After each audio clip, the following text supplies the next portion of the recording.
નમસ્કાર, ન્યૂઝ લાઈવમાં હું વિશાલ મહેતા આપનું સ્વાગત કરું છું। સમાચારની શરૂઆત કરીએ મહત્વના બ્રેકિંગ ન્યૂઝથી। બ્રેકિંગ ન્યૂઝ આવી રહ્યા છે કચ્છથી, જે રીતે કચ્છના ધારાસભ્ય દ્વારા ખાસ ટકોર કરવામાં આવી છે। કચ્છના ધારાસભ્યને સી.આર. પાટીલની સૂચક ટકોર। ધારાસભ્યને સી.આર. પાટીલની સૂચક ટકોર કે જેમાં ધારાસભ્ય બૂથ પ્રમુખનું માર્ગદર્શન કરશે। બૂથ સમિતિના કાર્યકરો સાથે સંકલન કરી કામ કરવા ટકોર કરવામાં આવી છે। જે રીતે સી.આર. પાટીલે ટકોર કરી છે, ધારાસભ્ય પણ પોતાના બૂથમાં કામ કરશે તેવું સી.આર. પાટીલે જણાવ્યું છે। માઇનસમાં રહેતા બૂથના કાર્યકર્તાને નથી આપતા ટિકિટ।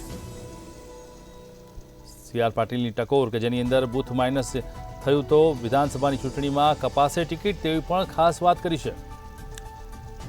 ધારાસભ્ય બૂથ પ્રમુખનું માર્ગદર્શન કરશે તેવું સી.આર. પાટીલ દ્વારા કહેવામાં આવ્યું છે।